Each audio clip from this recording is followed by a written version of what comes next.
We listen and we don't judge. When I was younger, I shoved a hot dog up my ass and put it right back in the fridge. When we were on our break, I got back together with my ex and we filmed content, and I'm still making money off of it. Don't judge. Sometimes when we're like cuddling, I make sure to like make it so I'm positioned so I can like smell your armpits. Or When I was younger and I would get mad at you, I would dip your toothbrush into my poop and pee toilet water when I was upset. I don't even like you guys like I used to. I knew you for like 4 days and you helped me move my apartment, and a couple other guys showed up to help me move too. I was going on dates with them too.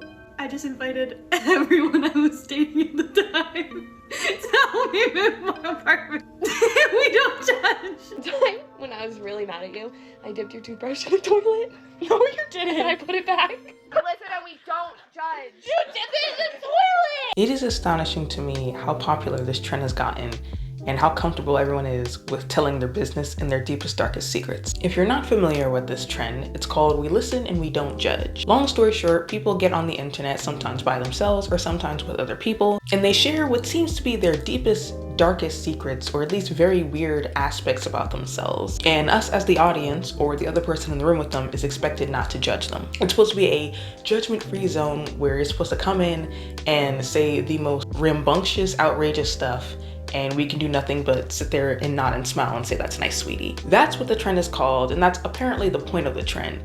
But let's be very real here. Everybody judges. Every single time. And the people making the videos knows that people are going to judge. And people obviously enjoy it because they keep watching. Despite the amount of people that goes into the comment section and say stuff like, "This is why we need journals," or "Inside thoughts should stay inside." The thing is, these videos rack in views and people still watch them. Obviously, people like hearing gossip and drama from other people. So from the viewer perspective, I understand why it's popular. What I'm more stumped about is the creators themselves. How could they possibly enjoy this? Because when you really get down to it, it's very clear that what they're doing is prompting people in the comments and on the internet to give them the bombastic side eye whenever they share these secrets. You can't not expect people to judge when you say certain things. And again, the creators know this. Despite what the challenge it's called, it seems like it really is about getting people to judge you, getting people to give their input on your crazy experiences. But are people really willing to put themselves out there in that manner, to be perceived in such a way? For what exactly? And sure, we could just chalk it up to people are stupid and they do stupid stuff for clout.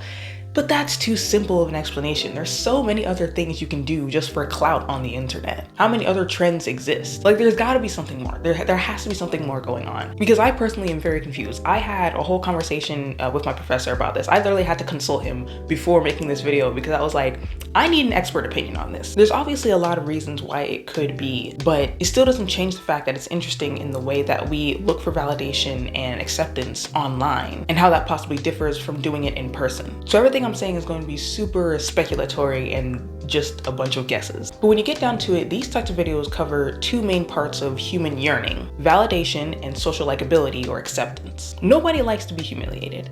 Yes, except for maybe a few people or a minority of people who may have like a humiliation kink or something like that. But for the most part, that's not most people. That's also not to say that we've never had people that did things just to be contrarian so they can get a reaction out of people. Of course, people like that still exist, but again, generally not the majority of people. If we think about this in terms of humanity as a whole, people typically don't like to be humiliated, laughed at, bullied, talked down to, and to be looked at as if they're stupid. But challenges like this bring all of that and more. The comment sections are always filled with people who, yes, enjoy these videos, but they enjoy it a lot mainly because they get to drag other people down. The comment section has no chill when it comes to these types of videos. And the thing is, you can't really blame them. You cannot sit down while doing your makeup or whatever, look the camera dead in the eye and be like, "I slept with my best friend's dad who's 80 years old."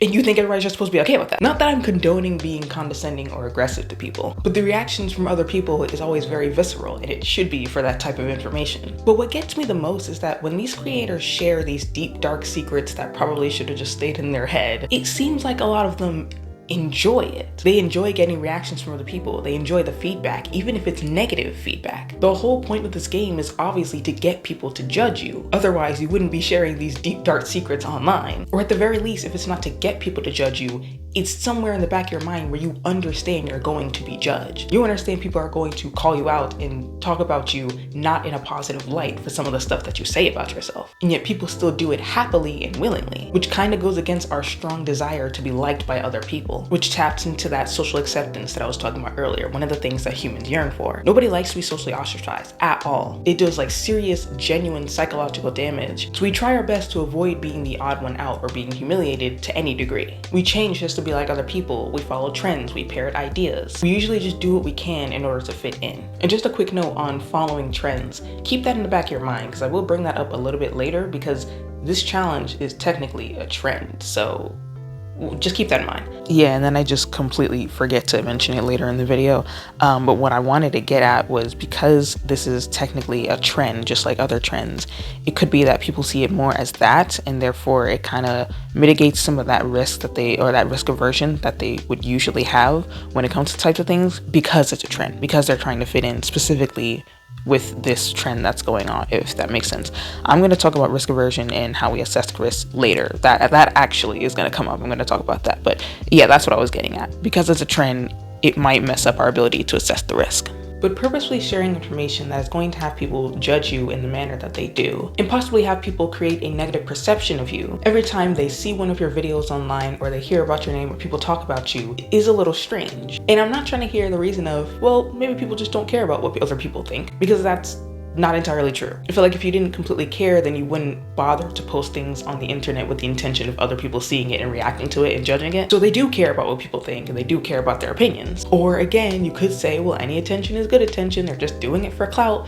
But how many other ways are there to get famous online or popular online that isn't this? You could just make silly faces or hit the renegade if you really wanted clout and popularity. But the difference between hitting the renegade and telling the whole internet your deepest, darkest secrets is that the renegade doesn't give you that connection that people want, that rawness, that authenticity. It seems as of late, people have been trying to be, or at least trying to seem, more real and more authentic on the internet. I don't know if it's to combat things like ingenuine influencers or all this aggressive marketing that just feels forced and fake. It could be a response to a lot of things, but it seems like a goal for a lot of people is that they don't want to be like other influencers that read off of a script or that have artificial reactions and are faking everything. No, they want to be the real, authentic, raw people. The I want to treat you guys like my friends type of vibe, which then touches on the validation aspect of things. When regarding social likability, that's also about like social status, like how much people look up to you, respect you for some of the things that you do or say, and wanting to do things and say things that will raise that status. But when it comes to validation, even though that overlaps that social acceptance and likability, you do somewhat get it in a different way. I've talked quite a bit about validation on my channel before, specifically how we need to be careful about how we talk about it in terms of needing it from other people. There's a mantra kind of being thrown around in the internet right now that goes along the lines of, I don't need validation from other people, or how to learn how to stop needing validation from other people. And while I understand the sentiment and why people are so adamant about teaching other people about these things, it could demonize something that is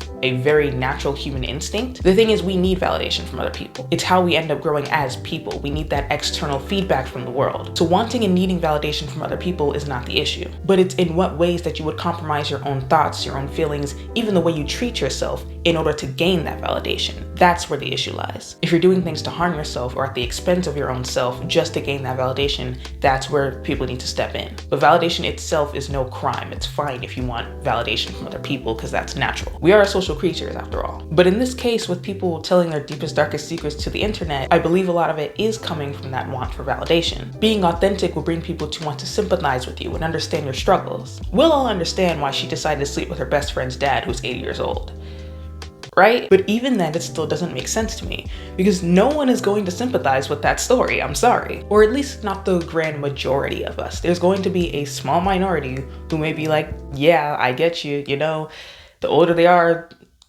the better they get, I guess. I don't know. But telling a lot of people something like that is not going to have most people sympathize. You're still risking yourself being ridiculed and being made fun of just to get this dark secret off your chest. But maybe that's exactly it. Maybe the want for healing and validation is so strong that people are willing to take that risk. When I was chatting about it with my professor, he mentioned a very similar phenomena where, you know, when something good happens to you and you really, really want to tell somebody, like I just got a new job, I gotta go tell my friends, or I'm going on a date, I gotta tell everybody, that type of thing. It's like that, except for the negative end of the spectrum, because we're looking for that external feedback, like I was saying earlier. And for good things, that makes sense. If you tell somebody, hey, I got a new job, you're expecting, wow, good jobs, you know, you're expecting the pats on the backs and the brownie points. If you tell somebody you slept with your dad's best friend who's 80, that's not gonna, you're not, like, I understand maybe wanting to get that off your chest, but at the risk of judgment, is it really worth it? In hopes of trying to get at least one person to agree with you and validate you and say that it's okay, I understand. It still heavily goes against our risk aversion mechanics. Humans usually avoid a situation where they're going to lose. Now, to be fair, humans are very bad at calculating probability and statistics. We're actually not that good at assessing risk in the first place. That's how so many industries like casinos or just any business and like marketing or even insurance companies are able to take advantage of us in that way, because they understand that's how our brain works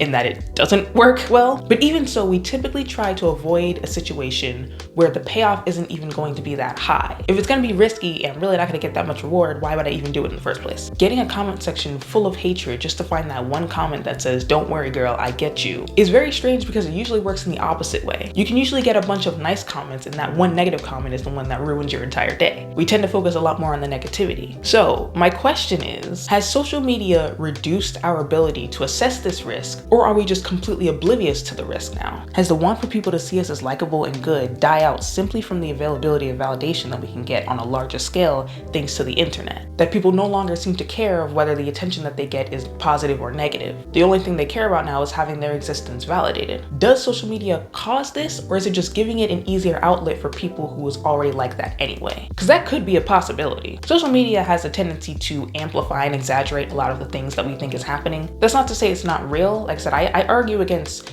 people who think that everything on social media is just fake, it's not real life, everyone's reactions and comments, it's not real. I think these things do come from a place of sincerity, but it just gets amplified and exaggerated a lot on the internet. So maybe it was actually just more common than we think for people to act like this, and we never realized it. Because this isn't the only situation where people are willing to humiliate themselves on the internet just to get a little bit of validation. The pop the balloon trend is a very good example of this. For anybody who is unfamiliar with this trend, it recently got popular within the last few years, where it's basically like a speed dating show. There'll be a row of people with balloons in their hand, and there'll be one person that comes in, and that's going to be the person that people are trying to speed date. If you don't like the person, for whatever reason, you pop your balloon. And that signifies that you are no longer interested and you're out and you really don't want to converse or talk with them. Why'd you end up popping your balloon?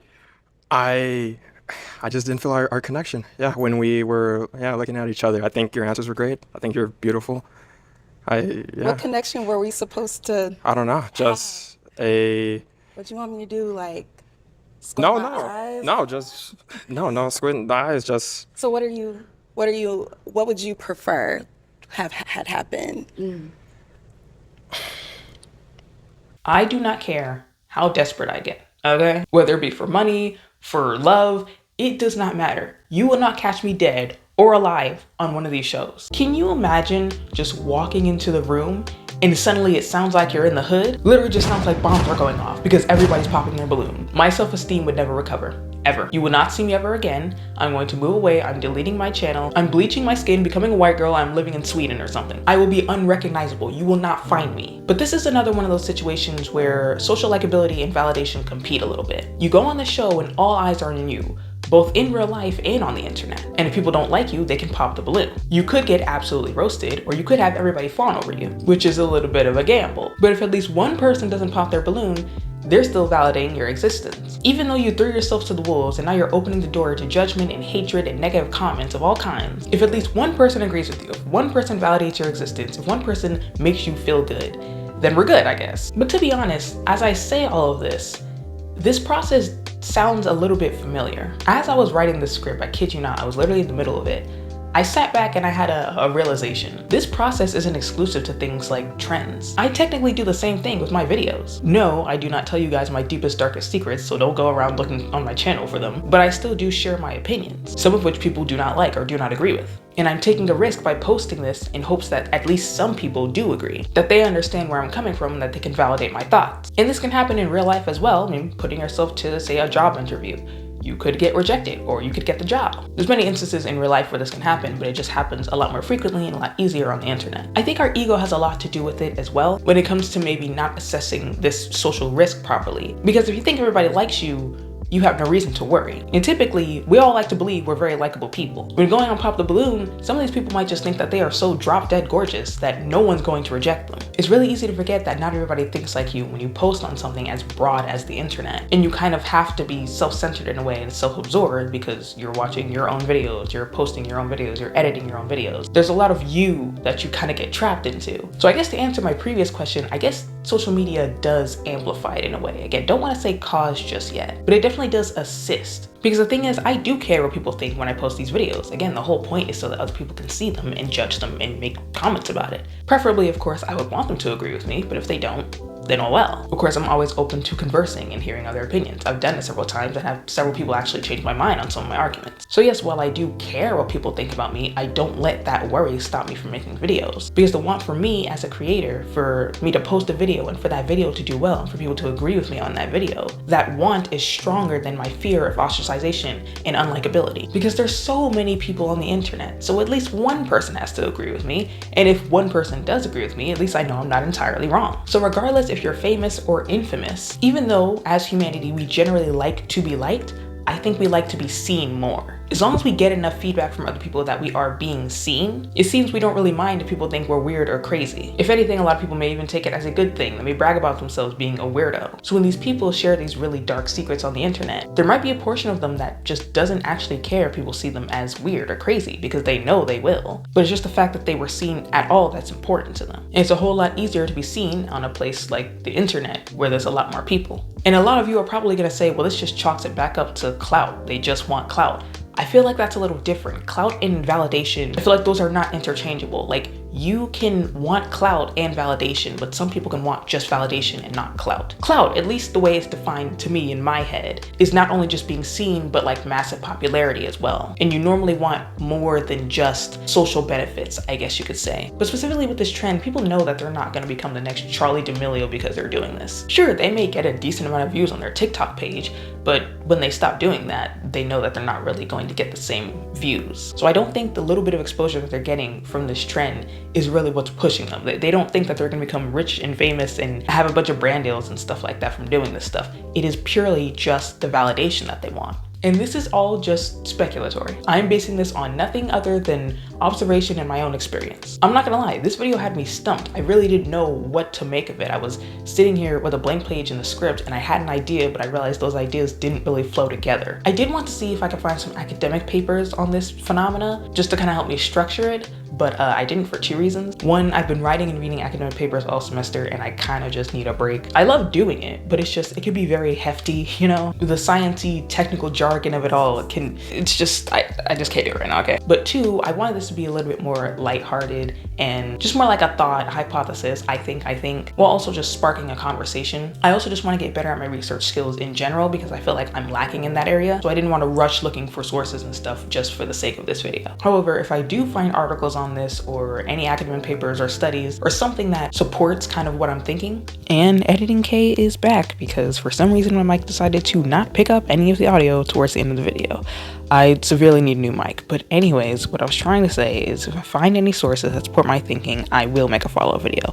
And just after doing a little bit of searching now, just because I was curious and couldn't help myself, I did find a couple things that I think could be added. Also with my conversation with my professor, there's a lot of things he told me about that I would like to add on.